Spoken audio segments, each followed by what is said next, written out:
Okay, so we're ready to start with bubbles.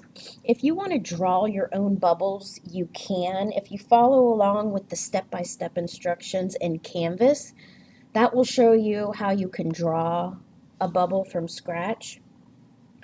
Or you can use some pre-made ones that are already, like if you do bubble clip art, or bubble clip art ping, PNG, a lot will pop up. I'd avoid any that say Pinterest. Ones that have the checkerboard background might will probably have a transparent background, which is nice. Sometimes it says it's a ping when it is not.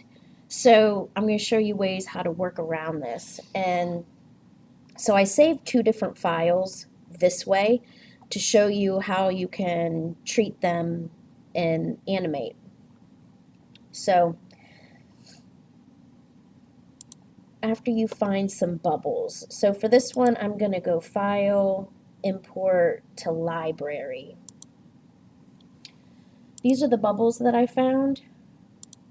I'm going to select them both and import them. So they pop up here. They both say they're pings, but you can see this one has a background there. Let me start with this one because it's the easier one. I'm going to make a new symbol so I can reuse this. At the bottom of your library, there's a little plus. It looks like the create a new layer, but it's a new symbol. So I'm going to name it Bubble 1. And a graphic is fine. When I click OK, you can see it added my symbol to my library, and now I am in symbol edit mode, okay? If I take this bubble and put it on my stage, I can go back to my project by clicking on this arrow,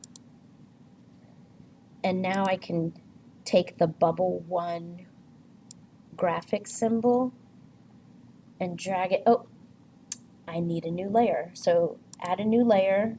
I'm going to name this bubble 1. Oh, it doesn't like spaces. So it just fixed my layer name for me. I'm going to drag it onto my stage and see it maintains the transparency, which is nice. It can save you some time.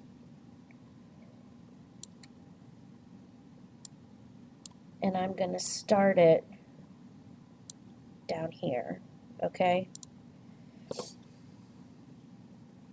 So now I'm going to go to frame 50, insert a keyframe,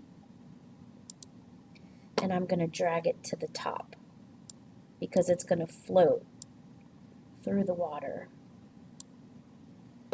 And then I'm going to right click the frames in between and say create classic tween. So go back to the beginning and hit enter, and it goes like that. Okay?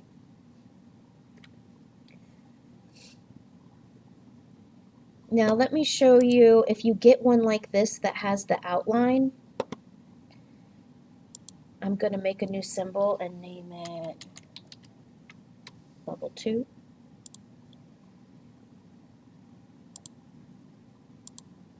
That's right here. This will work with a lot of things, like you can convert things to a vector image this way by going modify, bitmap, trace bitmap. The default is 100. I usually click preview. That's obviously too much. A smaller number will give you more detail. So let's try 25. Could do something like that, or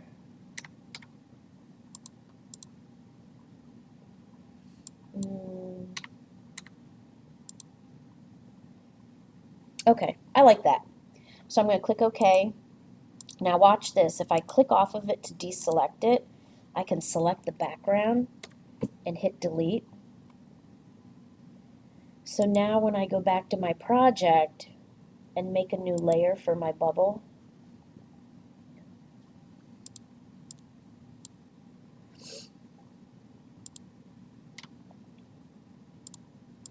and I could scale it smaller. And you could, see this one's not transparent like the others, but it's a symbol. So I could go into the properties panel and add a color effect like that. So there are ways around this if you find one that has a background.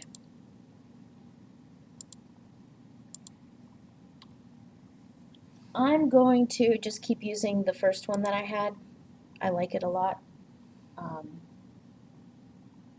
So I'm going to change this layer to bubble 2. I'm going to go to frame 12, right click, and say insert keyframe. Take my bubble 1. This one I'm going to scale to be a small bubble.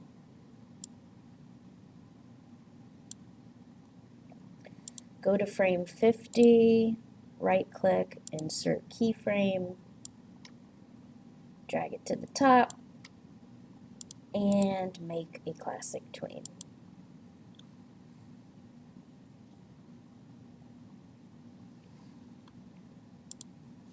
And I'm going to do this 2 more times actually.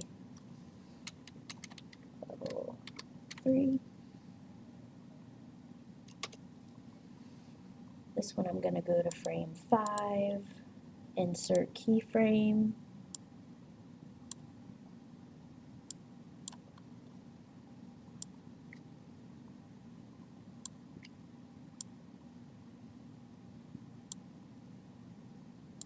frame 50, insert keyframe, and drag it to the top.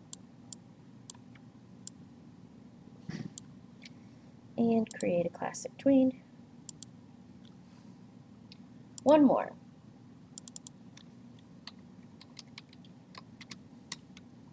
We're going to play with the timing of this towards the end. And this one,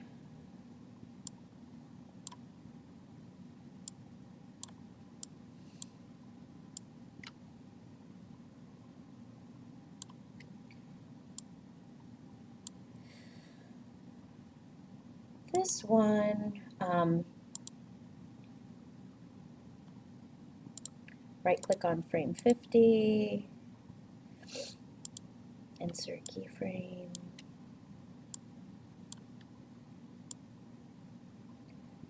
remember on this one I'm going to select the properties and I'm going to adjust the brightness, and I'm just going to take the brightness down some.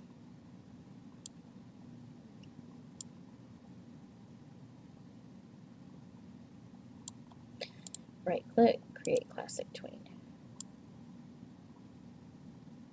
So as this one animates, you can actually see the brightness goes down. You can also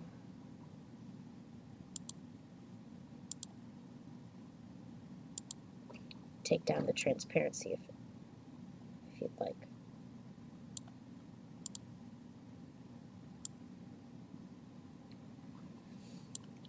So that's what we have so far. On the next part, we're going to add some fish.